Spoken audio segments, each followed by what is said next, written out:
अस्सलाम वालेकुम। Second year unit 4 में हमारा आज का टॉपिक है खुतबा हिज्जतुल विदा और इंसानी हकूक़। हमने पिछले अपने लेक्चर में पढ़ा था कि इंसानी हकूक़ का जो तस्वर था वो सबसे पहले नबी करीम सल्लल्लाहु अलैहि वसल्लम अल्लाहुम्मा सल्लि अला मुहम्मद व आले मुहम्मद ने पेश किया। उन्होंने जो अपना अजीम खुतबा हिज्जतुल विदा के मौके पर खुतबा दिया था उसमें तमाम बुनियादी इंसानी हकूक़ का एक जामे खुलासा मौजूद है। यानी हमारे पास एक अथेंटिक चीज़ प्रूफ है हमारे पास के जो फंडामेंटल राइट्स थे वो उस हिज्जतुल मौके पर जो अज़ीम शान खुतबा नबी सल्लल्लाहु अलैहि वसल्लम ने इरशाद फरमाया था। और खुतबा हिज्जतुल विदा इंसानी हकूक़ व फ़राइज़ का सबसे बेहतरीन और जामे दस्तूर है। यानी जो नबी सल्लल्लाहु अलैहि वसल्लम ने उसको पेश किया था ना खुतबा हिज्जतुल विदा, उसमें हकूक़ और फ़राइज़ दोनों शामिल थे और वो इतना बेहतरीन और जामे दस्तूर था कि जिसमें हर चीज़ बिल्कुल क्लियर हो गई थी कि क्या हमारे हकूक़ थे और क्या हमारे फ़राइज़ थे। तो सबसे पहले कहते हैं इंसानी मसावात और एहतराम इंसानियत।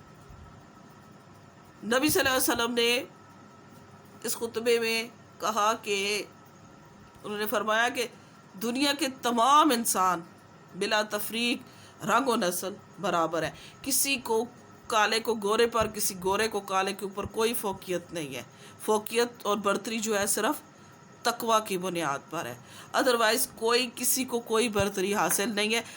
कोई तमाम लोग बिला रंग व नस्ल बराबर है। अगर यहाँ पे अब हज़रत बिलाल हबशी जो रज़ी अल्लाह ताला अन्हु की मिसाल ना दूँ तो गलत नहीं होगा कि उनकी आवाज़ में लुकनत थी तो लोग कहते थे कि यही क्यों अजान दे रहे हैं, क्योंकि हज़रत बिलाल हबशी तो थे, एक तो हबशी नस्ल से थे तो उनकी ज़बान में लुकनत थी, तो वो कहते हैं कि ये क्यों अजान दे रहे हैं। इनकी आवाज़ भी ये जो अजान देते हैं तो अल्फाज सही अदा नहीं कर सकते हैं। तो बड़ी उन्होंने ऑब्जेक्शन की। तो नबी सल्लल्लाहु अलैहि वसल्लम ने कहा कि हज़रत बिलाल हबशी आए और रोए कि मुझे इन्होंने मना किया है कि अजान ही देने। तो कहते हैं ठीक है बिलाल तुम अजान ना दो। तो फिर क्या हुआ कि उन्होंने अजान ही दी। लोग सुबह उठे अजानें दी, खाया पिया फिर सो गए, खाया पिया फिर सो उठे फिर सो गए। 2 दिन मुसलसल गुजर गए लेकिन सुबह नहीं हुई। तो ये लोग सारे घबराए और गए नबी सल्लल्लाहु अलैहि वसल्लम के पास। उनका ज़ुरपा की क्या मसला है कि अजान भी दे रहे हैं, सब कुछ कर रहे हैं, फिर भी सुबह नहीं हो रही। तो फिर वहाँ पर ये था कि उन्होंने कहा कि हज़रत बिलाल जब आप लोग अजानें देते हैं तो आज तक नहीं जा रही। तो फिर उन्होंने कहा कि बिलाल जाओ अजान दो। तो हज़रत बिलाल जब गए उन्होंने अजान दी तो सुबह नमूदार हो गई।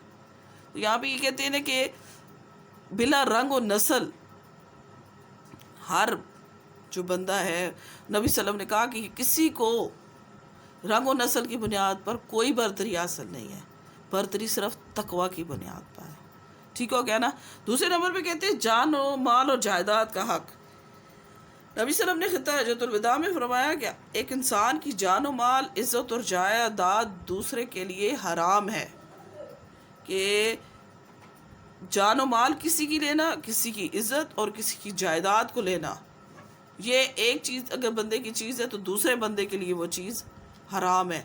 उस पर हराम चीज़ पे नज़र नहीं करनी चाहिए। ख़वातीन की नबी सल्लल्लाहु अलैहि वसल्लम ने फरमाया मर्दों को अपनी औरतों और औरतों का मर्दों पर हक़ है। आप सल्लल्लाहु अलैहि वसल्लम ने फरमाया मर्दों को चाहिए कि अपने औरतों के हकूक़ का ख्याल करें और उनके साथ नरमी का बर्ताव करें। फिर नबी सल्लल्लाहु अलैहि वसल्लम ने सबसे पहले जो किया विरासत में हिस्सा। नबी सल्लम ने खुतबे में विरासत में हिस्सा हासिल करने का जिक्र फरमाया और फरमाया कि किसी को विरासत में उसके जायज़ हकूक़ से महरूम न किया जाए। अमर और रवादारी का भी कहा कि उन्होंने कहा कि नबी सल्लम ने फरमाया कि इंतकाम लेने की बजाय कोशिश करें कि तहम्मुल और बुर्दबारी से काम लें। इसकी मिसाल नबी सल्लल्लाहु अलैहि वसल्लम ने ख़ुद की। उन्होंने अयाम जहलियत यानी जो इस्लाम से पहले का जो दिन था उसमें उन्होंने अपने करीबी रिश्तेदार आमर बिन रबिया इब्न हारिस बिन अब्दुल मुत्तलिब का खून माफ़ कर दिया कि मैं बदला नहीं लेता बल्कि मैं माफ़ करता हूँ। नबी सल्लल्लाहु अलैहि वसल्लम ने ग़ुलामों व कमज़ोरों के साथ भी हुस्न सलूक का दर्स दिया। उन्होंने कहा कि जो ग़ुलाम होते हैं वो हमारे माशरे का सबसे कमज़ोर तबका है। नबी सल्लल्लाहु अलैहि वसल्लम ने ग़ुलामों के साथ हुस्न सलूक का दर्स दिया और फरमाया इनको वही खुराक दो जो तुम खुद खाते हो, उनको वही लिबास पहनाओ जो तुम खुद पहनते हो। रसूल ने फरमाया कि ग़ुलामों के साथ सख्ती से भी मना फरमाया है।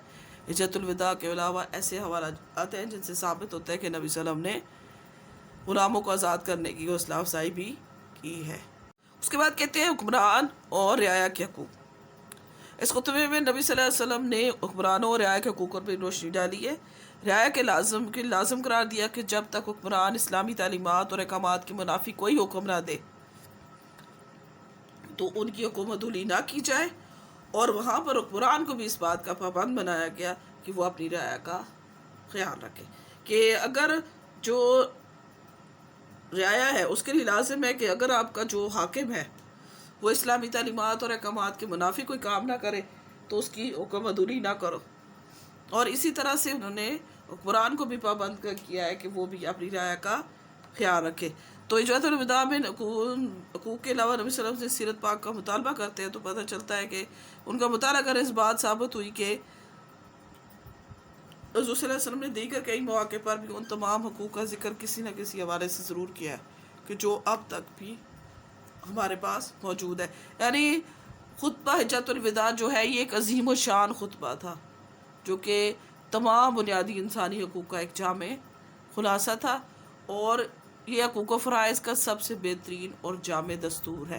اس کے بعد نہ ابھی تک ایسا کوئی جامع دستور بنا ہے نہ ہوا ہے، اور اسی کی تقلید کرتے ہوئے جو اب تک کی قومیں ہیں وہ کر رہی ہیں۔ اب اگر ہم دیکھتے ہیں تو اقوام متحدہ کا عالمگیر انسانی حقوق کا اگر ہم چارٹر دیکھتے ہیں تو اگر دونوں کو ہم کمپیریزن کریں تو اس میں تقریباً 80% وہی ساری باتیں ہیں کہ جو کہ نبی صلی اللہ علیہ وسلم نے خطبہ حجۃ الوداع میں ارشاد فرمائی تھی۔ اوکے بچے، اللہ حافظ۔